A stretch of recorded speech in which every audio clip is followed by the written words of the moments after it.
अस्सलाम वालेकुम students, hope you all are fine. G9 class आज आपके उर्दू की बुक का चैप्टर करवाने लगी हूँ 10, जो लिखा है रजा अली आबिदी ने, और चैप्टर का नाम है लड़ी में पुरे हुए मंजर।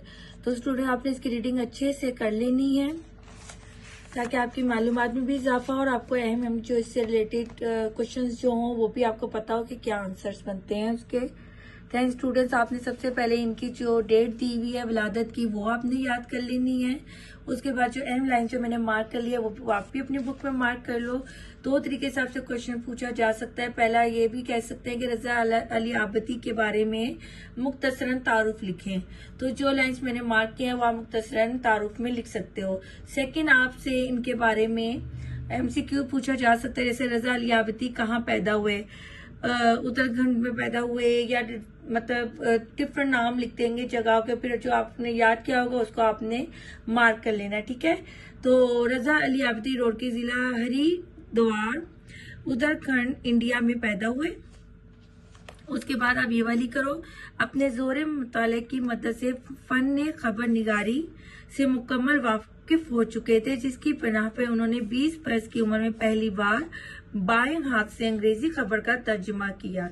कौन से हाथ से किया? बाएं हाथ से। किसका तर्जुमा किया? अंग्रेजी खबर का, ठीक है। MCQ में पूछा जा सकता है, अंग्रेजी का किया, फ्रांसी का किया, कोई भी जुबान उन्होंने लिख दी कि जी इस जुबान में उन्होंने तर्जुमा किया, तो आपको पता होना चाहिए कि उन्होंने अंग्रेजी में किया। 1965 की पाक भारत जंग के अरसे में वो अमली तौर पर रोजनामा हरियत के साथ मुंसलिक थे। इसके बाद मजीद तालीम हासिल करने के लिए बरतानिया चले गए और फिर वहीं 1972 में BBC से मुंसलिक होकर, कौन से चैनल से? BBC से मुंसलिक होकर अमली जिंदगी का आगाज किया। रजा अली आबिदी जिन्हें उर्दू, सिंधी, अरबी, फारसी, अंग्रेजी जुबानों में बड़ा अबूर हासिल है, बड़े बसिया नफीस हैं। वो तादीम तहरीर 30 से ज्यादा किताबें तस्नीफ कर चुके हैं। कितनी किताबें? 30। चीन में जर्नलिस्ट, सड़क, शेर दरिया, जहाजी भाई, रेल कहानी, पहला सफर, कतब खाना, उर्दू का हाल, अपनी आवाज, किताबें अपनी आबाकी और जाने पहचाने शामिल हैं। इनमें से निस्फ तसनीफ के मुखातिब बच्चे हैं। इस सड़क की छानबीन में रजा अली आबिदी ने 1 माह तक मुसलसल सफर किया। इस किताब में जर्नली सड़क पर वाक़ तमाम अहम आबादियों, उनकी वजह, तस्मिया और सकाफत का तस्करा है। सबसे पहले हम इसकी मशक करते हैं, देन मैं आपको इसका खुलासा करवाऊंगी, जो मैंने बहुत आसान लफ्जों में आपके लिए पहले से राइट कर लिया हुआ है। तो सबसे पहले MCQ पे टिक कर लें। मुसन्निफ को बालासार से नीचे आने के बाद एक पत्थर पर लिखा नजर आया, शराय पाकिस्तान। वादी पेशावर नजर आ रही थी, सरसब्ज। मोरखों ने हिंदुस्तान का दरवाजा कहा है हिंद को। अटक का नाम रखा था अकबर आजम ने। सिखों का मशहूर गुरुद्वारा वाक़िया है हसन अब्दाल में। नौशहरा के करीब आ जाने का पहचान थी दरियाए काबुल। बस स्टूडेंट्स के क्वेश्चन आंसर देखिए। पहला है, मुसन्निफ को दूर से वादी पेशावर कैसी नजर आ रही थी? आंसर नोट डाउन कर ले। मुसन्निफ को वादी पेशावर सरसब्ज नजर आ रही थी। यहाँ के खेत हरे भरे थे और पहाड़ों के दरमियान घिरी हुई ये वादी खूबसूरत नजर आती थी।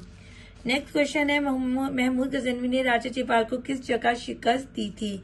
महमूद गजनवी ने राजा जयपाल को हिंदुस्तान के शहर पेशावर के करीब हिंद के मुकाम पर शिकस्त दी। अटक का किला किस दरिया के किनारे बनाया गया था? अटक का किला दरिया सिंध के किनारे बनाया गया था। वो कौन सा बादशाह था जिसे जगहों के नाम रखने का बड़ा शौक था? वो बादशाह अकबर था, जिसे नए शहरों और मुकामात के नाम रखने का शौक था। मौरखीन के नजदीक लाहौर से काबिल जाने वाली शाहराह पर हसीन तरीन मंजिल कौन सी है? मौरखीन के मुताबिक लाहौर से काबिल जाने वाली शाहराह पर सबसे हसीन तरीन मंजिल तख्त बाई है, जो एक खूबसूरत और कुदरती मंजर पेश करती है। उसके बाद नेक्स्ट क्वेश्चन आपका क्वेश्चन नंबर 3, दर्जे अल्फाज के मुतराती अल्फाज लिखें जो एक जैसे मीनिंग देते हैं। पत्थर का चट्टान, हैरत, ताजुब, दिलचस्प, दिल लगाने वाली, शौक, रग़बत या पसंद, आबादियां, बस्तियां, हदूद, सरहदें।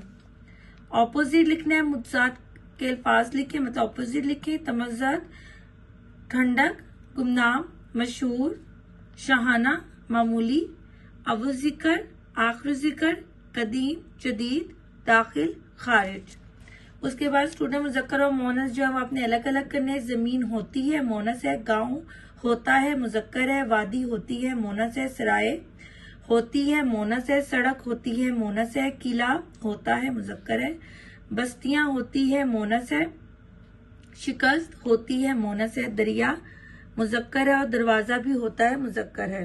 पर स्टूडेंट्स इस चैप्टर में आपको दिया हुआ है 10 पैराग्राफ तवज्जो से पढ़ें और आखिर में दिए गए सवालों के जवाब तहरीर करें। ये पैराग्राफ आपने अच्छे से पढ़ लेना है, तफहीम भारत जिसको बोलते हैं। तो इससे रिलेटेड क्वेश्चन यहाँ पे पूछे हुए हैं। फोर्ट मनरू कहाँ वाक़ है, उसकी वजह शोहरत क्या है। तो यहाँ से लेकर आपने यहाँ तक इसको मार्क कर लेना है। फोर्ट मनरू पंजाब के जिला डेरा गाजी खान में वाक़ कसीम पहाड़ी मुकाम है जो अपनी कुदरती खूबसूरती और दिलकश मनाजिर के बाइस सियाहों के लिए पुरकशिश मुकाम है। सेकंड क्वेश्चन है, फोर्ट मनरू का मौसम कैसा है। मौसम गर्मा में ठंडी हवाएं और सबसत पहाड़ों का दिलकश मंजर पेश करता है।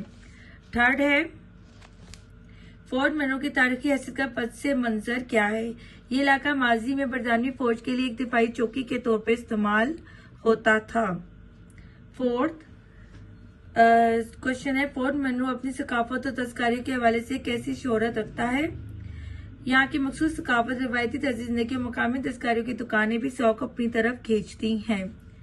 और लास्ट इसका अनुमान, जो भी हम चैप्टर का नाम जैसे होता है उसी तरह इस टॉपिक का ये जो पैराग्राफ उन्होंने दिया इसका क्या टॉपिक बनता है, तो मैंने यहाँ नाम लिखा है फोर्ट मनरू एक सियाहती मुकाम।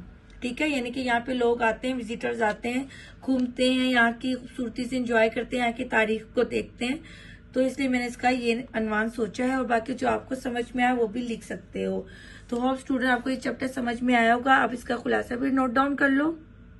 लड़ी में पुरोए मंजर रजा अली आबिदीन ने लिखा है, मुसन्निफ ने इस सबक में जर्नैली सड़क पर वाक़ तमाम अहम आबादी, उनकी वजह, तस्मिया और सकाफत का तज़किरा किया है। सड़क की छानबीन में रजा अली आबिदीन ने मुसलसल 1 माह तक सफर किया। मुसन्निफ लिखता है कि मैं पेशावर से चला, वहां से रास्ते में एक पत्थर लगा हुआ नजर आया जिसमें शराय पाकिस्तान लिखा था, जो वजीर की यादगार के तौर पर लगाया गया था। नौशहरा के करीब दरिया काबिल की तारीखी अहमियत पर रोशनी डाली है, जो अकबर के दौर में किलों, सरायों और बस्तियों की मौजूदगी का निशान था। यहाँ से कुछ और आगे एक और गांव हिंद है जहाँ गंधारा का पाया तख्त था और मुख्तलिफ फातेहीन ने हमले किए थे। ये इलाका अब एक छोटा सा मुकाम बन चुका है, लेकिन इसका माजी हिंदुस्तान के दरवाजे के तौर पर अहम था। अटक के किले की फौजी अहमियत को उजागर किया गया है, जहां मुगलों, सिखों और अंग्रेजों के दरमियान जंगें हुई थी। आज भी किला दरिया पार जाने वाले रास्ते पर एक अहम मुकाम है। हसन अब्दाल की तारीखी अहमियत भी बयान की गई है। शहर में मुगलों के दौर की खूबसूरती, सराय काला की रंगीन कुंडियां, टेक्सेला के खंडरात और सिखों का गुरुद्वारे का जिक्र किया है। मार्गिला के पहाड़ों की तारीखी अहमियत को बयान किया गया है, जो चीन, अफगानिस्तान, वस्ती एशिया और ईरान से आने वाले काफिलों के लिए अहम रास्ता थे। मुसन्निफ ने सफर के दौरान एक गली के मंजर का जिक्र किया है कि पूरे शहर की तरह ये गली भी बदल गई थी। अगर कोई नहीं बदला, वो गली में खेलने वाले बच्चे हैं, और दुआ करता है कि गलियां यूं ही आबाद रहें। ये था आपका पूरा चैप्टर विद एक्सरसाइज एंड खुलासा। आपको अब समझ में आया होगा, इसको अच्छे से याद करना। नेक्स्ट वीडियो इंशाल्लाह सून अपलोड करूंगी। मेरे चैनल को सब्सक्राइब जरूर करिएगा। अल्लाह हाफिज।